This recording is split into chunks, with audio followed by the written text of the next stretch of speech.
untuk membagi waktu itu, jadi aku sering mengasumsikan kalau diriku itu adalah sebuah apa ya, kayak misal dibilang sebuah pizza gitu. Oke, next. Mitos atau fakta? Networking waktu kuliah itu penting saat lulus nanti.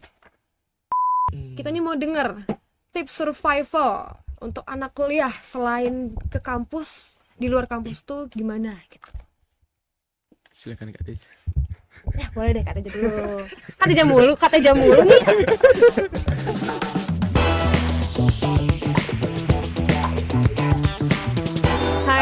Hai Sobat Teknosa. Oke Kak, sebelum kita mulai bincang-bincang kita pada siang hari ini, alangkah baiknya kita perkenalan dulu nih Kak. Boleh Kak. Karena ada pepatah yang mengatakan tak kenal maka tak sayang nih Kak. Hmm. Oke. Oke, kalau gitu perkenalkan, aku Caroline Pasti atau Olin dan ini partnerku. Aku Christophorus Irgi Vensa atau Vensa. Nah, pada kesempatan kali ini, selamat datang di program pertama, podcast pertama BEM FST, yaitu Podcast Teknosa. Wow, Kak Venza, aku sangat excited sekali hari ini karena ini adalah program perdana kita. Sama Kaulin, nggak sabar banget nih aku pengen ketemu sama sobat mahasiswa yang akan berbagi pengalamannya di sini. Oke, kalau gitu langsung aja kali ya, Kak ya. Oke, Kita Kak. akan masuk ke segmen CST atau Cerita Sobat Teknosa. Oke teman-teman, kita hari ini kedatangan sobat mahasiswa yang mana mereka berdua ini akan membagikan pengalaman mereka di yang mana tuh pengalaman mereka tuh lebih sering di luar kampus nih Kak. Tuh. Ada juga nih Kak yang bilang kalau kuliah itu katanya bukan cuma soal nilai Kak, tapi juga soal pengalaman. Wih, bener banget Kak. Oke, mungkin kita akan perkenalan dulu teman-teman bersama kedua kakak ganteng yang hadir pada hari ini. Boleh Kak perkenalan dulu? Jadi aku Ya boleh. Boleh. baik teman-teman semua, perkenalkan namaku Teja. Aku dari Informatika 21 Universitas Sanata Dharma. Oke, boleh kakaknya? Halo teman-teman Teknosa, perkenalkan saya Sandi dari Teknik Elektro 23. Oke, sebelumnya kita mau ucapin selamat khususnya untuk Kak Teja karena kalau nggak salah kemarin tuh baru selesai wisuda ya Kak ya? Iya benar. Oke, dengar-dengar juga Kak Teja ini selama masa kuliah sering banget ikut lomba. Boleh nih diceritain sama sobat-sobat Teknosa, Kakak pernah ikut lomba apa aja nih? Nah untuk yang pernah aku ikut itu ada berapa ya? Jadi ada mulai dari tingkatan prodi, lalu ada lanjut ke fakultas, univ, dan juga syukurnya udah sampai ke tingkat nasional. Nah jadi kalau misalkan ini mungkin mulai dari perjalananku waktu mulai kuliah di sini, aku mulai mengikuti beberapa lomba seperti misalkan Porsi, itu pekan olahraga mahasiswa informatika yang dimiliki oleh Informatika Sanata Dharma. Oke. Jadi perjalananku dimulai dari situ, aku mengikuti lomba badminton, kemudian syukurnya aku dapat juara di situ. Nah, lalu dari situ mulailah tumbuh bibit-bibit semangat gitu kan. Nah, mulai tumbuh bibit semangat. Nah, dari situ aku mulai mengikuti lomba yang lain lagi kayak misalkan IT Days. Nah, itu aku mengikuti lomba mobile app design, desain aplikasi mobile. Dan di situ aku dapat juara lagi. Wah. Nah, dari situ juga apa ya? Makin terus nih. Maksudnya makin ketagihan lah mengikuti lomba-lomba yang lain. Dan 2024 kemarin aku mulai nyoba ke tingkat nasional. Nah, itu lomba UI UX namanya. Nah, UI UX design, dan itu diselenggarakan oleh Universitas Tarumanegara yang ada di Jakarta. Oh iya. Itu dalam event IO Fest namanya, IO Fest 2024. Nah, dan di situ aku dan teman-temanku, jadi kami membentuk tim, dan di situ mulai dari lombanya itu mulai dari penyusun proposal, kemudian video, dan ada 3 tahap seleksi lah. Dan untungnya kami lolos dan mendapat juara 2. Wih, dapat juara 2 Kak. Iya, Keren Kak banget. Teja. Teja. dan itu kan ya apa ya, yang ya itulah yang membuat ketagihan untuk mengikuti lomba ya, karena setiap lomba yang kita ikuti kita dapat cerita yang berbeda gitu loh. Oke. Jadi dapat pengalaman serta sangat bermanfaat untuk diri sendiri, itu untuk menambah skill, kemudian relasi dan juga bisa menambah tentunya portofolio kita kan. Iya sih Kak. Berarti kayak akan pengalaman, kayak juga akan pengetahuan ya Kak Iya, ya. bener. Oke. Nah nih kalau teman kita Kak Sandi, dari info atau desas-desus nih yang aku dapetin, dia itu penerima beasiswa, Wih, ikut organisasi di fakultas, widih, aktif di robotika, buset. aktif juga di ke gereja. Waduh, udah mengalahkan agenda bupati nih Sibuk ya. banget nih Kak. Sibuk banget. Nah, kalau gitu aku mau nanya pertanyaan sejuta mahasiswa. Hmm. Gimana sih Kak cara bagi waktunya dengan kegiatan yang sebanyak itu? Oke, bagi waktu tuh sebenarnya nggak begitu simpel. Jadi pertama kan kalau kita udah dewasa pasti tahu namanya skala prioritas lah. Kita mana yang urgent tapi nggak terlalu penting, mana yang urgent tapi penting dan sebagainya, nanti bisa dicek di Google. Itu disusun dulu, misalkan pada minggu ini gimana, apa aja yang perlu saya lakukan, misalkan ada beberapa seperti tadi disebutkan, ada di gereja, ada di robot, ada di Teknofest, ada di BEM misalkan, dan juga ada di mata pelajaran. Itu silakan dijadwal dulu. Nanti sebelum jadwal, kalau aku biasanya sebelum jadwal tugasku itu harus selesai. Oke. Jadi apa yang perlu saya siapkan, misalkan di gereja saya perlu menyiapkan materi untuk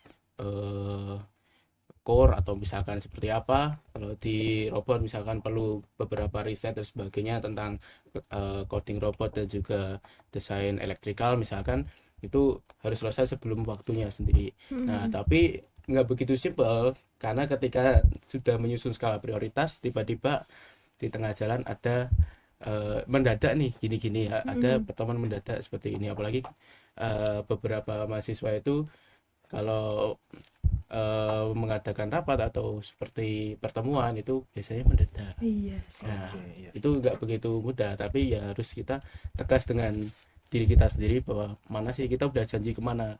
Nah, setelah udah janji kemana, udah disusun juga, ya tetap harus ditepati itu. Begitu. Dan juga kalaupun kita nggak bisa hadir di tempat itu, kita bisa kok ngelakuin cara lain, misalkan nitip ke teman, ini saya sudah siapkan materi untuk pertemuan kali ini seperti ini, nanti sampaikan ya ke teman-teman, aku baru nggak bisa datang karena ada halangan seperti ini. Itu bisa juga, tapi memang praktisnya tidak semudah itu. Nah, jadi teman-teman yang pertama perlu dimulai adalah dengan membuat skala prioritas, jadwal, kemudian mengerjakan seluruh tugas sebelum jadwal itu pada waktunya gitu. Oke. Kalau Kak Teja sendiri nih, di informatika tuh kan terkenal sama banyak proyek-proyek. Gimana sih Kakak cara membagi waktu antara ikut lomba sama fokus kuliah itu, Kak? Nah kalau dari aku untuk membagi waktu itu, jadi aku sering mengasumsikan kalau diriku itu adalah sebuah apa ya, kayak misal dibilang sebuah pizza gitu. Pizza. Menarik ya? Iya, jadi sebuah pizza dan terus nanti dalam pizza itu kan kita potong-potong. Jadi ya bisa dikatakan lah adalah metode pizza slice. Nah kita potong itu jadi 8 bagian, lalu kita bagi ya. Misalnya yang pertama adalah kuliah, kemudian ada organisasi, kemudian ada lomba, lalu ada waktu dengan keluarga, kemudian untuk me time tentunya waktu diri sendiri, kemudian nanti ada pengembangan skill, lalu ada waktu untuk dengan teman-teman juga. Nah, kita potong jadi 8 bagian. Lalu tapi yang dibutuhkan itu adalah bukan sebuah keseimbangan, tapi adalah pilihan yang tepat. Karena kenapa pilihan tepat? Karena kayak misalkan minggu pertama seperti yang dikatakan Sandi, kita potong salah satu bagian yang menurut kita bobotnya adalah lebih penting. Jadi kita potong lebih besar. Lalu berarti yang paling penting itu adalah yang potongan ini. Misalnya kayak kuliah, misalnya minggu sekarang ada kuliah, ya kita potong lebih besar. Kemudian nanti di minggu kedua kita mau potong yang mana, yang memiliki bobot lebih besar gitu. Jadi ya itu bukan hanya keseimbangan, tapi jangan sampai salah satunya hilang total, karena ya hidup juga perlu berbagi rasa. Wis. Menarik nih teman-teman, soalnya kan aku jujur baru dengar tentang pizza slice ini atau metode pizza slice ini Kak ya. Baru banget. Ternyata cukup efektif ya Kak ya. untuk membantu membagi waktu lah istilahnya gitu. Oke, untuk Kak Sandi, aku tuh mau tanya, tapi ini pertanyaannya agak tricky sih Kak. Kalau bisa jawab dapat mobil. Oke. Enggak dong. Masih belum tahu. Iya. Fari. Tetep, aku juga mau beli mobil nih. Oke, kalau Kak Sandi, kakak kan ikut kepanitiaan, ikut juga organisasi nih. Kalau nggak salah di fakultas ya. Nah, sebenarnya tuh Kak, tujuan kakak untuk ikut kepanitiaan dan organisasi ini tuh apa? Kalau tujuan-tujuan seperti di wawancara waktu masuk BEM itu sepertinya udah default ya. Jadi kayak Iya misalkan nyari pengalaman, mengasah skill, nyari relasi dan sebagainya. Memang itu benar. Perlu juga mencari pengalaman. Gimana sih cara kita bekerja sama di dalam sebuah tim yang lebih kompleks, misalkan seperti di BEM atau di event yang akan diadain BEM, dan juga skillnya misalkan gimana cara aku ngomong di depan umum, gimana cara aku mengelola waktu, gimana cara aku membuat teman-temanku tuh merasa nyaman ketika ada aku dan aku dapat diandalkan, misalkan seperti itu. Dan juga tadi relasi. Nah, selain itu sebenarnya kalau dari secara pribadi menurutku ada kepuasan tersendiri untuk membantu teman-teman ini mengadakan event yang lebih sukses daripada tahun sebelum-sebelumnya. Prinsipku adalah jika memang kita bisa melakukan lebih baik, kita mempunyai kemampuan, kita mempunyai waktu khususnya, itu ya dilakukan aja. Siapa tahu di situ ada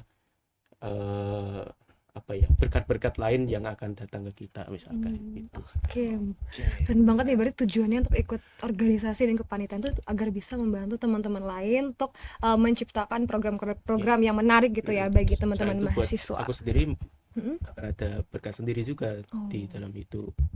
Bener juga sih Kak ya. Keren banget. Oke, pertanyaan yang sama buat Kak Teja nih. Kak, kalau menang lomba itu keseneng dong, dapat hadiah, dapat sertifikat. Nah, kalau kakak kalah nih, dapat apa sih Kak? Apa yang bisa diambil dari kekalahan itu? Kalau dari awal sih, kalau misalkan aku ikut lomba, aku apa ya, ya aku gak mikirin menang ya. Oke lah, menang emang bagus lah, tapi aku selalu bilang kayak misalkan kalau tim tuh, aku selalu bilang kalian ikut lomba jangan mikirin trofi atau hadiahnya, tapi pikirkan nanti pengalaman atau cerita yang kalian dapatkan setelah lomba itu. Jadi kalau misalkan aku kalah lomba, ya aku biasanya ngelakuin apa ya, riset atau analisis kenapa aku bisa kalah gitu. Jadi aku bandingkan dengan karya-karya yang lain, karya-karya peserta lomba yang lain, apa sih kurangnya di karya kami, nah gitu kan. Nah lalu pernah tuh dulu ikut lomba tingkat nasional juga. Nah itu menurutku apa yang kami kerjakan itu apa ya, dibilang ya udah indah ya, dari segi apa desainnya atau apapun itu kayak udah menang lah dari yang lain. Cuma di situ ya kalah apa ya, di kami itu kurang adanya riset untuk para penggunanya. Nah lalu setelahnya kami pikir-pikir, oh ternyata benar ya, ternyata ini bukan hanya tentang seni tapi tentang juga bagaimana kita melakukan pendekatan kepada para pengguna yang akan menggunakan aplikasi kita kalau misalkan direalisasikan. Nah jadi Sebagai user ya berarti. iya, jadi bagaimana kita harus menilai kenyamanan user atau penggunanya, dan juga apa ya, kalau misalnya kalah ya kita tidak berkecil hati, ya kita ambil nilai-nilai yang lain yang kita dapatkan, kayak misalnya tadi ya kita dapat pengalaman, kemudian kita dapat relasi, dan juga tadi aku bilang juga ini juga bisa menambah portofolio. Ya, itu aja sih. Oke, berarti kalau bisa ditarik kesimpulannya, berarti kalau ikut lomba tuh menang sama kalah sebenarnya sama-sama nggak ada ruginya ya Kak ya? Iya, Kalau menang kita dapat ya sertifikat berupa hadiah, kalau kalah hadiahnya berupa pengalaman, terus pembelajaran selama proses ikut lomba tersebut ya Kak. Oke, next kita akan masuk untuk segmen selanjutnya. Kita akan pause dulu segmen CST ini. Kita akan masuk ke mitos atau fakta.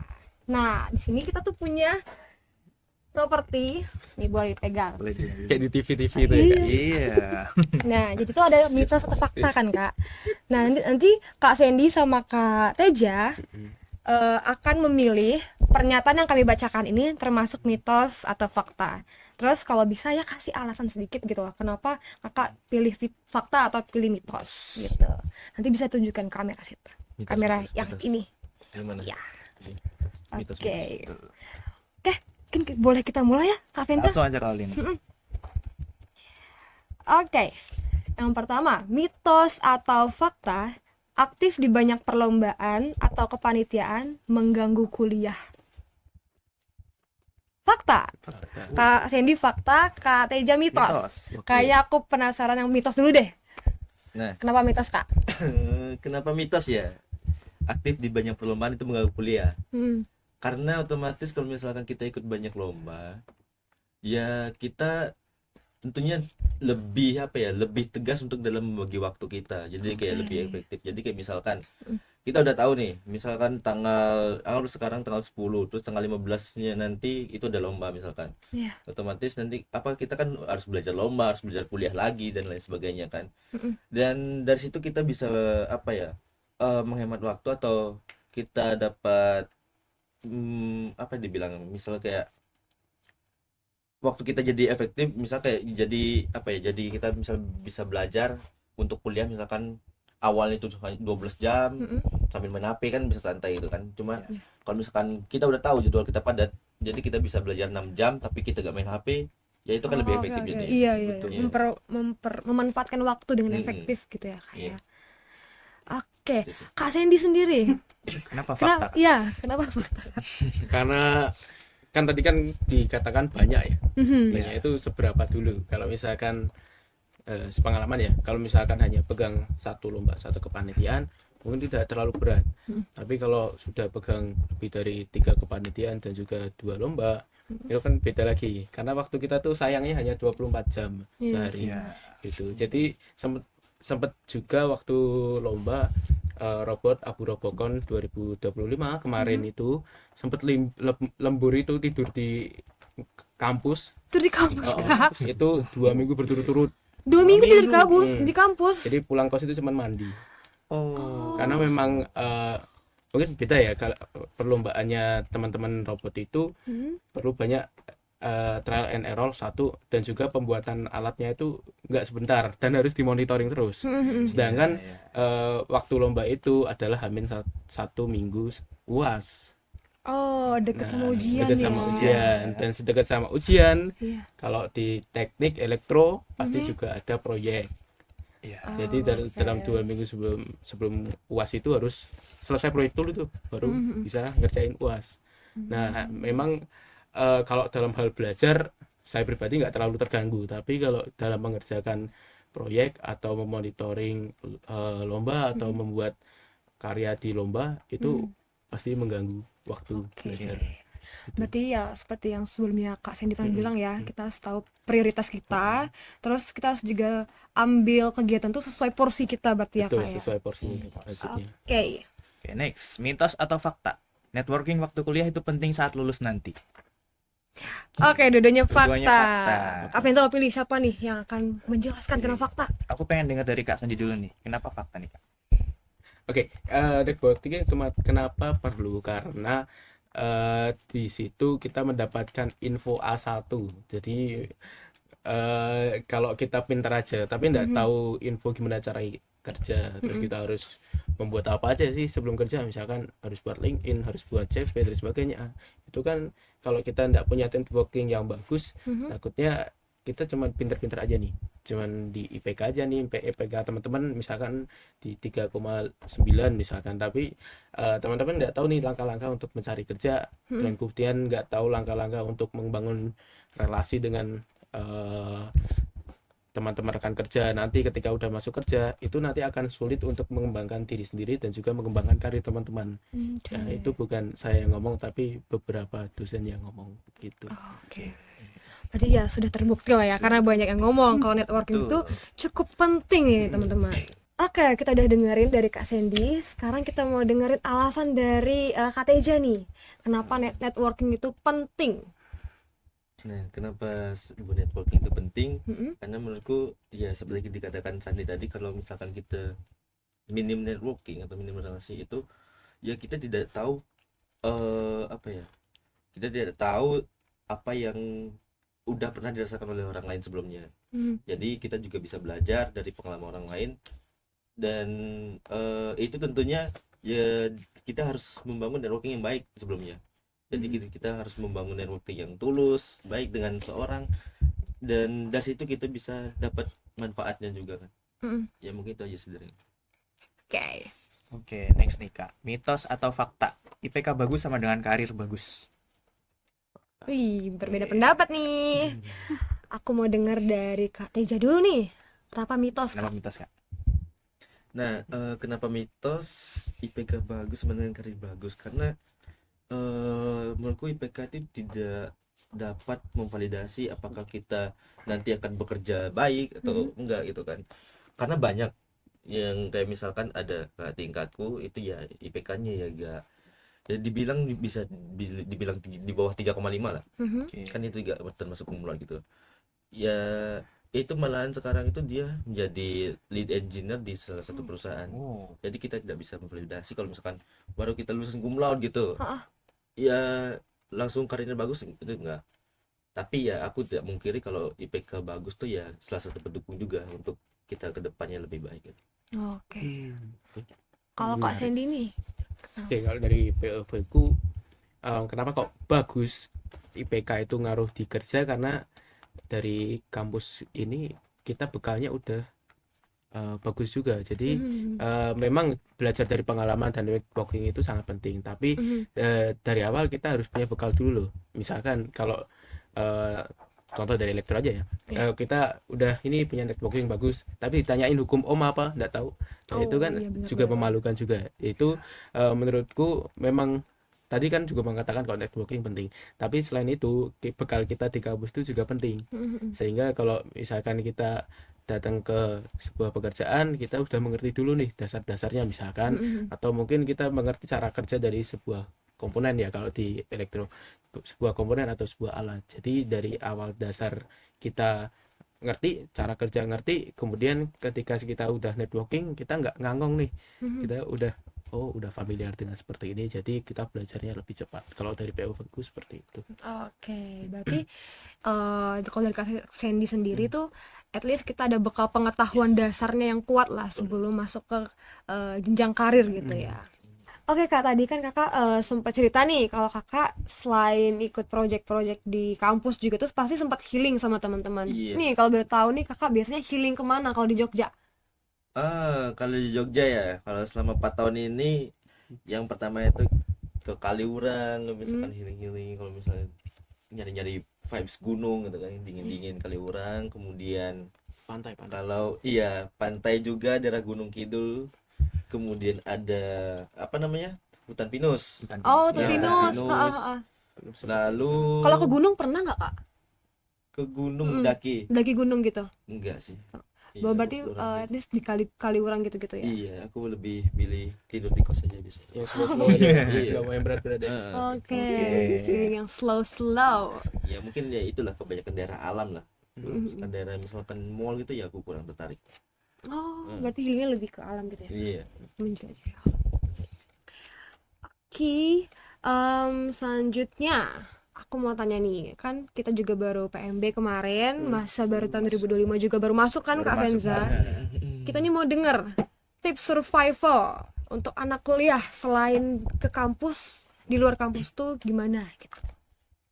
Survival selain di kampus, di luar kampus. Iya, jadi biar seimbang nih. Mm-mm. Hard soft maksudnya kayak di kampus kan kita akademik gitu kan. Nah, soft skillnya di luar kampus nih kan pasti ada dong kita dapat pengalaman di luar kampus. Silakan Kak Tis. Ya, boleh deh Kak Teja dulu. Kak Teja mulu nih. Untuk menyimbangkan kegiatan yang di kampus sama di luar kampus, nah akademik dan soft skill.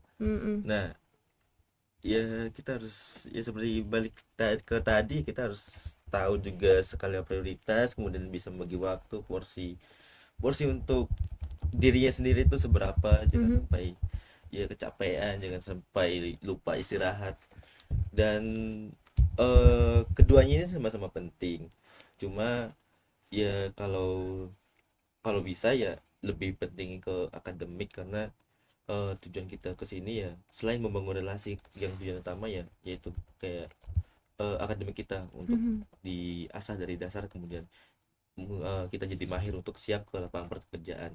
Cuma seperti tadi, kalau misalkan kita kurang di soft skill, kita kurangnya relasi, ya nanti di dunia pekerjaan kita bergaul dengan orang-orang baru, itu nanti kita akan susah. Nah mungkin apa ya, mungkin bisa disingkat dalam kata berapa ya, 6, ada 6 Oh, 6 kata. Apa nih Kak? Apa nih tipsnya? 6 kata ini. dampak. Nah, Dampak. bener gak 6 tuh? Iya, Iya kan? D A D. M P A K. Ya benar. Ya, bener. 6. Betul, Oke 6. lah. D. D, dukung relasi. Jadi ya kalau misalkan relasi kita lemah seperti tadi, kalau misalkan kita lulus ya kita gak tahu apa-apa, maksudnya kita gak ada yang nyuruh ini nyuruh apa, ya kita tidak bisa belajar dari pengalaman orang lain. Oke. Terus apa lagi? A. A itu aktif berkarya. Oh, oke. Jadi jangan hanya jadi konsumsi, Mhm. tapi kita juga sebagai pencipta ya. Oke. Misalkan Sandi juga dia Ciptain menciptakan robot suatu ya. Iya, Berkarya di robot. keren. Oke. 3 M. M. Mahir berbicara.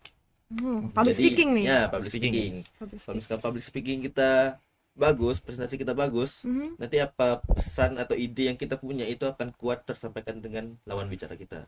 Oke. Jadi nanti kan mungkin di dunia perkuliahan atau dunia pekerjaan, nanti kalian disuruh presentasi, disuruh menjelaskan project, nanti kalau kalian bingung menjelaskan ya bagaimana audiens kita nangkep kan. Iya benar sih Kak. Terus apa lagi? Terus P yang nih, keempat Kak. P. D A M P. P. P ya. P. Betul. P itu peka terhadap lingkungan. Oke.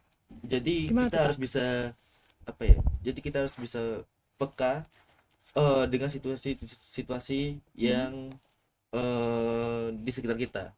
Oke. Jadi kita harus bisa memahami juga perasaan tim kita dan juga perasaan teman-teman kita. Jangan sampai anggaplah ini aku orang yang ngerantau lah. Mhm.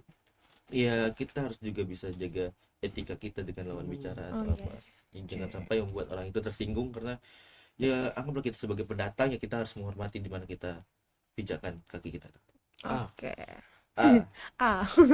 ini mungkin sama ya, kayak adaptasi dengan dunia yang sekarang. Kita tahu bahwa semakin bertambahnya umur kita dan juga teknologi sekarang Yang semakin berkembang Semakin ya. berkembang. Cepat malah. dan juga tren-tren sekarang itu ya sering berubah-ubah. Jadi Iya, kita harus bisa adaptasi dengan tren-tren yang sekarang. Ya itu tentunya dapat apa ya?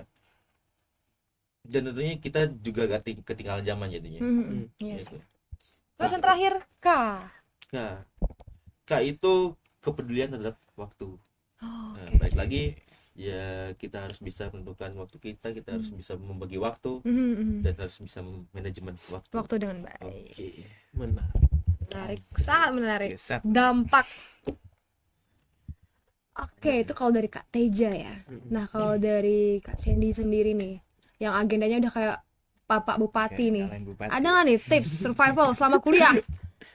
Oke, buat teman-teman mahasiswa baru yang baru masuk, perlu ditanamkan bahwa kuliah itu enggak cuman nyari ilmu aja, tapi juga nyari apa sih yang kita dapat di kuliah. Itu perlu juga soft skill, perlu juga pengalaman. Jadi teman-teman melakukannya harus dengan sadar juga bahwa teman-teman ikut sebuah kegiatan perlombaan, kepanitiaan ataupun volunteer dan lain sebagainya, itu juga nggak cuma ikut aja, tapi harus didasari dengan pemikiran bahwa aku ikut ini untuk mendapatkan ini. Jadi teman-teman di samping mengikuti itu untuk senang-senang, tapi juga harus ada targetnya sendiri. Jadi kalau nanti teman-teman kuliah misalkan disuruh untuk membuat sesuatu, jika teman-teman sudah terbiasa untuk membuat sesuatu di kegiatan, di event dan sebagainya, itu nanti lebih gampang. Jadi teman-teman sudah tahu cara kerja gimana sih cara kita menyusun sesuatu supaya runtut, supaya baik dan supaya dimengerti orang, dan juga gimana cara kita menyesuaikan apa yang kita buat itu untuk orang lain. Itu kira-kira. Oke, jadi itu nih Kak Vensa, Oke. tips dan trik selama kuliah dari Kak Hendy dan Kak Teja.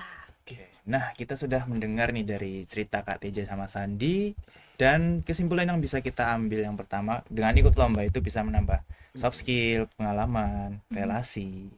Terus cara bagi waktu itu gimana? Yang seperti Kak Sandi sama Kak Teja katakan tadi, bagi jadwal, buat jadwal, terus atur skala prioritas, kemudian tadi seperti pizza tadi yang dibagi-bagi, pilih mana yang lebih penting dahulu. Kemudian kalau mau ikut lomba itu tidak fokus hanya tentang menang kalah saja, tapi terkait tadi pengalaman dan lain-lain. Terus healing itu perlu ya teman-teman, untuk menghibur diri, untuk mengembalikan mood agar kita bisa kembali bekerja dengan optimal. Kemudian tips survival tadi, kita tahu skala prioritas, tahu posisi diri, kemudian prioritas akademik juga itu penting karena itu tujuan perkuliahan. Dan kuliah itu bukan cuma soal soft skill, bukan soal ilmu saja, tapi soal soft skill, pengalaman, dan itu semua harus dilakukan dengan kesadaran diri. Juga harus ada target. Oke, jadi itu sedikit kesimpulan dari bincang-bincang kita pada hari ini. Kira aku nambahin dikit Kak. Oh, boleh. Boleh. Di kampus Sanata Dharma ini nggak cuman provide bagaimana teman-teman belajar ilmu yang formal saja, seperti di sini ada apa aja nih?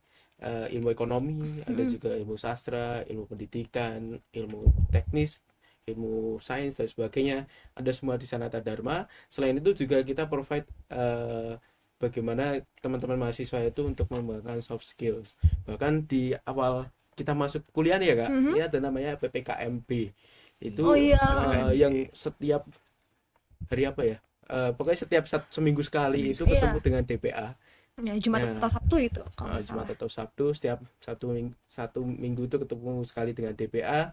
Itu teman-teman diajak untuk membahas gimana sih kita adaptasi dengan perkuliahan, gimana cara kita kuliah dengan baik, dengan seimbang, dan juga bagaimana kita menjalani hidup ini dengan lebih enak ketika kita berada di perantauan misalkan.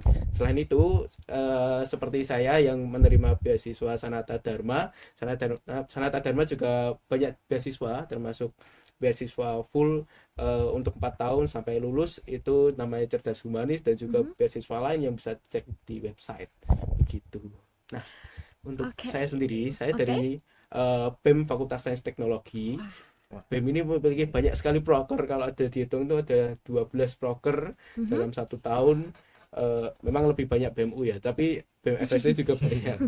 Sama-sama banyak lah ya Kak ya. Sama-sama banyak lah ya kita ya. Oke Kak.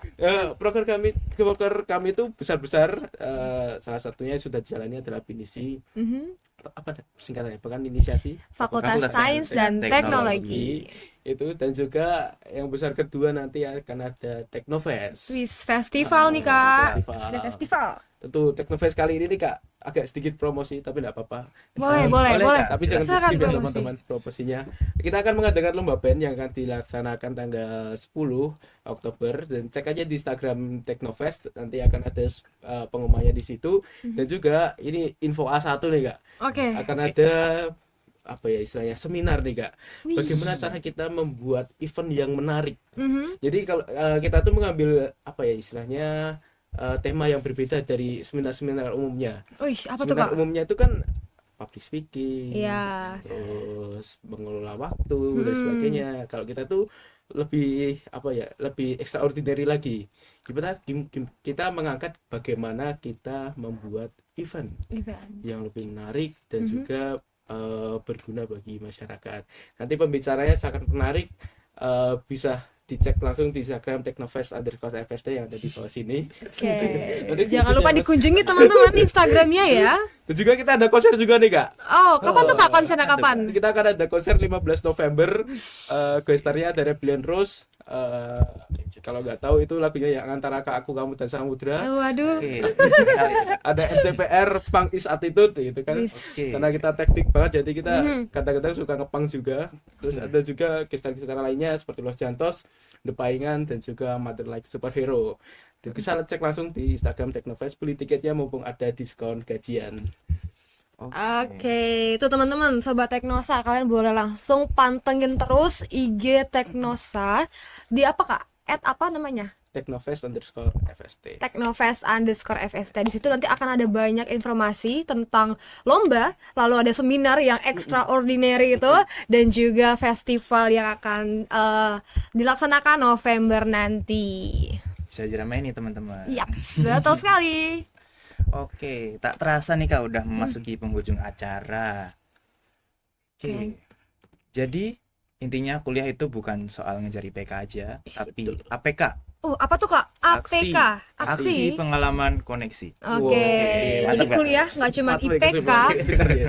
IPK dan APK ya teman-teman ya. Boleh. Mantap banget nih Kak Vensa. Maka dari itu, dengan berakhirnya bincang-bincang pada hari ini, maka berakhir pula episode pertama podcast Teknosa. Saya Olin Pasti. Saya Vensa. Sampai jumpa di kesempatan berikutnya. Bye-bye.